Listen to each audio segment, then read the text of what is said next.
Bonjour et bienvenue sur Kansai. Nous sommes ici dans un endroit un peu particulier, en mars 2021, privé de cinéma et beaucoup de culture. Nous avons choisi de vous dédier une émission complète à la réurbanité de notre ville de Cahors, que nous visitons assez régulièrement avec Monsieur le maire. En effet, nous allons rencontrer l'architecte Antonio Virga qui va nous présenter ce projet juste incroyable. A tout de suite. Votre reportage vous est présenté par Occitanie Pierre, le savoir pierre 100% français.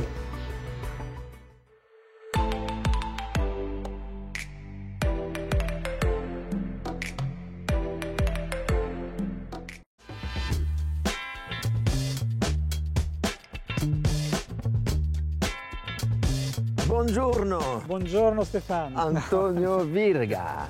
Première fois. Première fois sur Kansai. Merci. Donc Merci nous sommes vous. ici dans un oasis. Ouais. Donc est-ce que ça veut dire que l'agence Antonio Virga se soucie dans un projet, dans un premier temps, de l'environnement? Alors déjà, l'Oasis a été conçu par un confrère paysagiste qui s'appelle Gru, qui a beaucoup participé au projet dans la partie place publique et jardin Oasis, parce que c'était sa proposition, mais surtout à l'origine, c'est le maire qui souhaitait que cette place publique redonnée aux Cadoursiens ne soit pas seulement un lieu de passage, mais soit un lieu de pause et un lieu vivant. Il voulait absolument que cette place soit utilisée. Au départ, il y avait un parking, c'était un site militaire. Un autre bâtiment est né dans le coin, c'est un bâtiment sportif. Et donc l'idée du maire, c'était de transformer ce parking en une place publique redonnée aux Cadoursiens, pour que les Cadoursiens puissent réapproprier d'une partie de leur ville, de créer un cinéma pour redynamiser le cœur de ville, le centre-ville. On en a vraiment besoin aujourd'hui. Et il y a eu plusieurs propositions qui ont été faites. Et celle qui a été retenue, c'est celle d'un jardin oasis, parce que la place est très minérale. Et Gru a vraiment trouvé cette idée qui est très belle. Et je trouve que c'est réussi parce que la place et l'oasis a été... les jeunes se sont appropriés, les skateurs et les jeunes. C'est plein d'ados la journée. Et là, ce qui est génial, c'est que tu imagines un lieu et tu ne sais pas ce qu'il va devenir, et quand les gens s'en approprient, ça veut dire que tu as réussi ton pari. Alors ça, c'est la définition c'est l'objectif de l'architecte? C'est faire un lieu? Moi, j'aime bien faire des lieux quand on a la possibilité, faire des lieux où les gens peuvent se retrouver. Voilà. J'aime bien les lieux de rencontre. Le cinéma, même si c'est un lieu où après tu es seul dans la salle, mais nous, on l'a imaginé comme un lieu de rencontre à l'origine.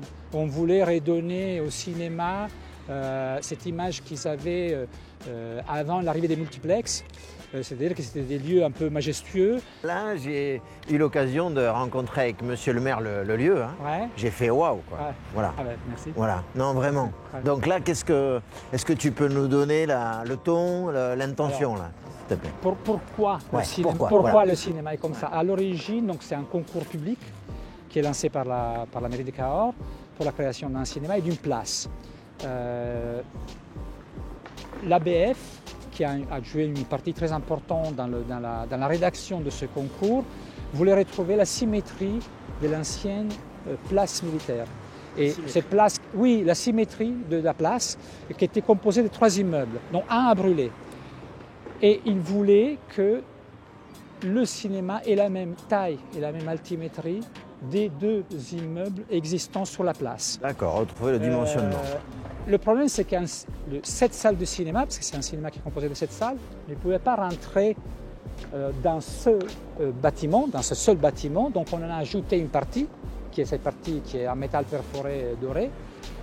Mais on voulait bien distinguer ces 2 éléments, l'élément qui devait communiquer avec la place et avec l'histoire de la place, et l'élément plus contemporain qui venait se greffer pour répondre à un programme. Et donc on a décalé ces deux corps de bâtiments, on les a décalés et traités de façon différente pour bien expliquer ce qu'on voulait faire. Et puis on a joué le jeu de copier un bâtiment existant, mais comme on n'aime pas faire du pastiche et du faux vieux, on a dit ok, on le fait totalement en briques, façade, toiture, tout le bâtiment, façade et toiture, et un brique qui est un peu une première, ça ne se fait pas beaucoup, quoi. Qu'est-ce qui amène à la micro-perforation? Qu'est-ce qui fait que tu avais envie d'expérimenter ça? Alors, dans la façade, c'est quelque chose qui se fait, a été déjà fait par beaucoup d'architectes, on n'a rien inventé. Ce qui nous intéressait, c'était le jeu d'ombre et de lumière que cette perforation crée quand le soleil tape sur une façade.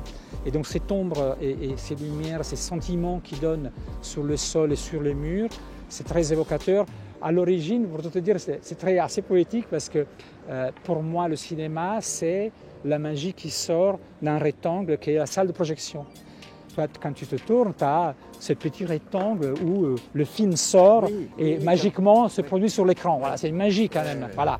Et donc, la perforation de la brique, pour nous, c'était comme la façade est rétroéclairée la nuit. Ces sentiments, ça rappelle un peu la salle de projection. La rétroprojection. Voilà. Qu'est-ce qui se passe à l'intérieur d'un cinéma aujourd'hui? C'est quoi la tendance en fait? C'est que faut créer un lieu de vie, c'est ça? Aujourd'hui, les cinémas, c'est des lieux de passage.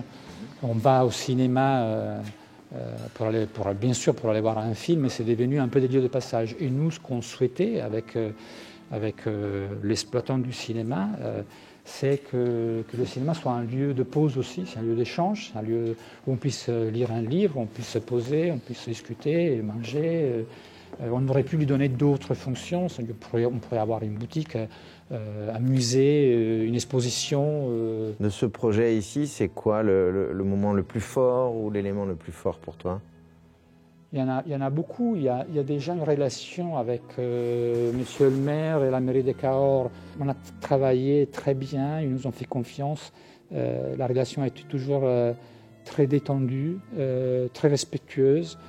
Et bon, c'est bien dans notre métier qui est parfois rude, économique, avec des délais très durs, etc. C'est bien de travailler en sachant que la personne qui est en face a confiance. C'est bien que tu parles des hommes avant de parler de l'ouvrage, en fait. Voilà, oui, merci. Mais oui, merci. Mais un projet, c'est une histoire de rencontre, c'est une histoire d'hommes.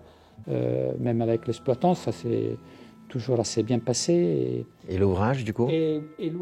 Et l'ouvrage, c'est toujours une émotion. Non, de bâtir, c'est une émotion, c'est un grand stress toujours. Est-ce que tu t'es trompé? Est-ce que tu as fait le bon choix?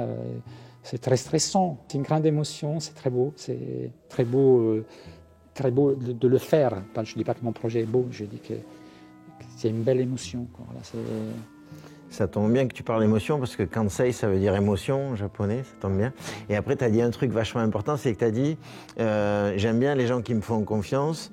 Et comme la mairie de Cahors fait confiance à Kansei, ça veut dire que peut-être tu feras confiance à Kansei pour d'autres projets qui vont arriver très bientôt. On fera, j'espère, on sera les témoins de ce que tu nous proposeras parce que visiblement tu as plein d'idées sur plein de choses et tu réalises beaucoup de projets. Merci de ta générosité. Merci à vous. Et simplicité. Merci. Merci. Donc on se retrouve très bientôt. Là, on était face à un Italien et vous connaissez combien je suis sensible à ce pays. Et donc du coup, merci et à très bientôt sur d'autres projets. Vive Kansei, vive l'architecture, vive les entreprises et vive les architectes.